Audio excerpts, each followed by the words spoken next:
Why 80% of educated women will never work, and why it is one of the most biggest crisis of 21st century. Let me tell you, irrespective of the millions of women who are getting educated in India, 80% of them will never get into workforce, and this is called the lost talent crisis. They graduate, they dream, they think that they can do a lot of things, they enter into the workforce and they left. Why? What is happening to this leaky pipe? What is happening in a woman's life that she cannot pursue whatever she wants to do? Or what is going on in their mind that they don't have any choice other than just leaving her job and come out of it? Is it a personal choice, or is it something which we have pushed as a personal choice to a woman? In India, the percentage of graduate working women in 2024 is just 19.2%, whereas if we consider China and US, it is much above 50%. Though one of the biggest assets of India is population, if we are not utilizing this untapped potential, this lost talent crisis, if we are not addressing it, then we have a long way to go for our country's growth. So, what to do? Many people are talking about this problem. So, what can be the probable solution? What are all the things we have to keep in mind when we come across that problem?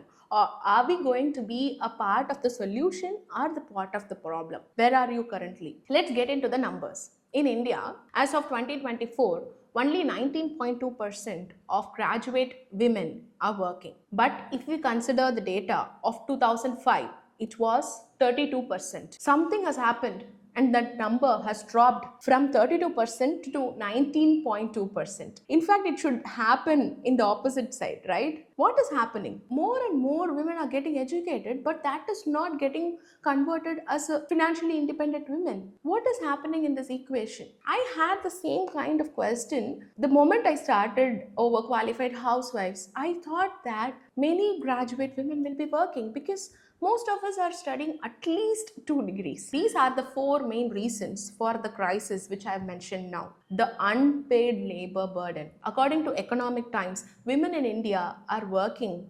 7.2 hours of unpaid labor in their home, whereas it is less than 30 minutes for a man. That means every day a woman is losing 1 day labor in unpaid work, in doing, taking care of their children, taking care of the family, cooking, cleaning, and all the work at home. She's doing it, and because of that, right, without any help of some sort, in many cases there is something which is going on. This is called as invisible labor by many experts. In this invisible labor is keeping her out of the workforce. Let's consider an example. Let's assume that we have a software engineer who is a woman. She has studied well, she's entering the workforce, she has some 5 years of experience, and then maternity happens. She finds it very difficult to manage her family as well as her work, so she quits. The moment she quit, she's getting into this labor. Okay, anyway, she has a lot of work to handle at home, and slowly she's getting used to it, and then finally she comes to a point wherein it can never be stopped. Even though she wants to resume back, she don't have any flexible work opportunities, and because of that she can never come out of this unpaid labor, this invisible labor, and she stays in the same place forever. Whereas when it comes to male counterparts, the same colleagues which she has worked with, they are not going to take any break, right? Because they have their spouse at home to take care of everything at home. That's what is happening. Somewhere the load is put into one person's shoulder more than the other. When it comes to caring responsibilities, the load is pushed to a woman, whereas when it comes to making money, the load is pushed to a man. In this 21st century, I think it's high time that we notice this invisible labor and try to address it. So what can be the options? Families, communities, institutions, and organizations must understand that this is something which is at play. We are not acknowledging that at all. We think that everything is normal, and that's how the world has operated so far. So what's wrong with that? Correct? No. We are giving something to our women and then expecting a lot in return. We are expecting them to handle this invisible labor, also to make, to go for work and make money without giving any kind of support. If that's the case, we can never do anything with that. So organizations must understand that, and they have to provide with flexible work opportunities. We need a little more mentorship, we need a little more support when it comes to young mothers in particular. So this invisible labor is the number one reason. Next is lack of supportive work policies. Second, shift mindset. As I mentioned, women are expected to work, also they are expected to take care of their home, all 100% perfect. How is it possible? It's like burning the candle from both the ends.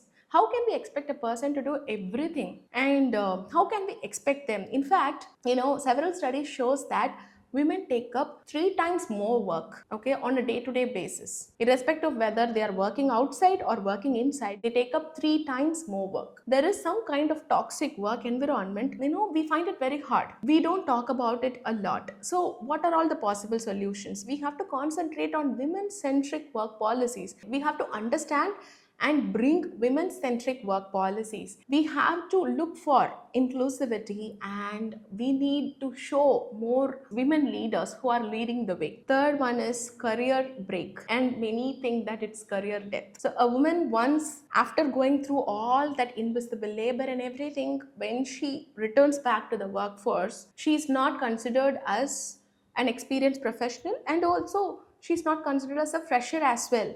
Both experienced people and freshers think that they are in competition with this particular woman. Okay, let me tell you an example. It's a real-time example. So recently, somebody asked me this question. You have a platform which is supporting overqualified housewives, that is career restarters. But do you think that companies will go ahead and hire these women when there are millions of passed outs, freshers coming out of college every single year? In fact, what is the actual need of hiring these women who took a break and went out of the workforce? I think I understand where that question is coming from. But we can never compare a fresher with a career restarter. They are not the same. They have their positives and negatives.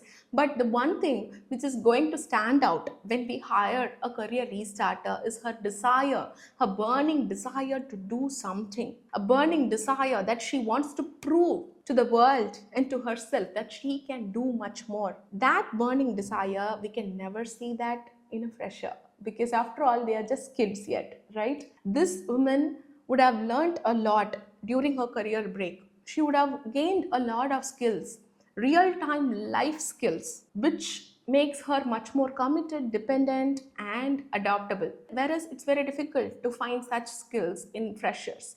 But when I shared about this answer in my social media, I got few responses of women who said that when they took a career break and when they resumed back, I got one response, which is a very interesting response, in that a woman has mentioned that she's a marketing professional and she resumed back to her work after her motherhood journey. And she was criticized, she was kept aside from her team, and many people thought that there are more favors which is being given to her just because she's a mother. But the actual reality is she's working and doing everything within the deadlines. But we expect everybody to sit at office until 9 o'clock, 10 o'clock, and we think that that's how one can work efficiently. We measure efficiency with the number of hours we sit at office. Believe me, we have much more important things at home, right? That's not the way to judge somebody. There is no competition here, and of course, we need more flexibility.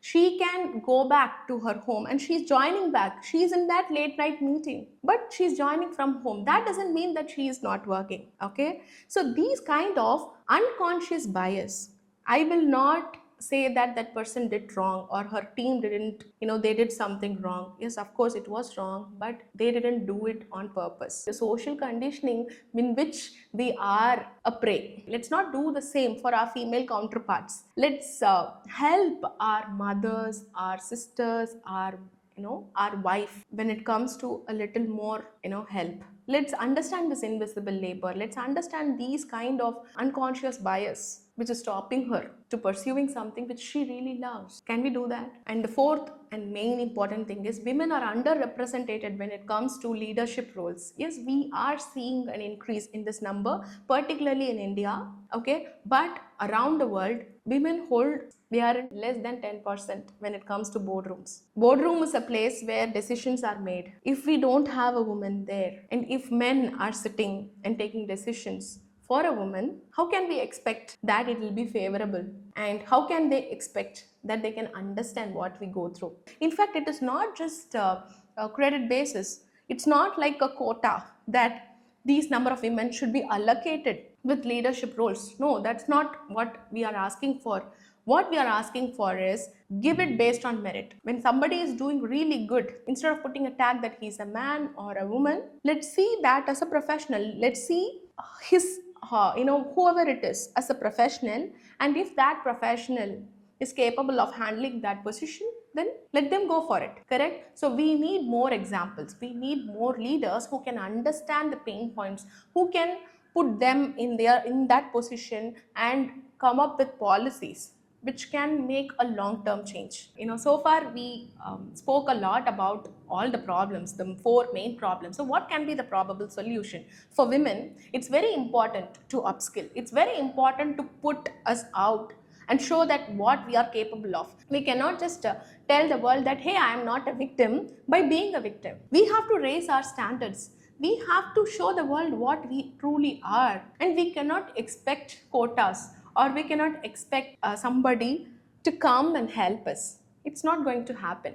We have to raise our standard and go ahead and do it. Only then we can create a place where all can thrive. And I think it's very important to do that for our future generation. And every single one of us must do it now. Only then a change will happen. For businesses, let's think and understand that at times we may be having this unconscious bias which I mentioned, and it's very important to come up with policies. It's very important to come up with things which can break these biases. After all, what we are looking for, we are looking for somebody who can understand our vision, who can help us build our business to the next level, right? So if we have to identify such people, it's important to break this unconscious bias, and right from being a small company to a very big organization, we always must keep this in mind. Remember, the only way to come out of this lost talent crisis is to acknowledge that there is one and handle it inside the family, in the community, as well as in the organizations. We have to work together in order to solve this, and it's very, very important to do it now.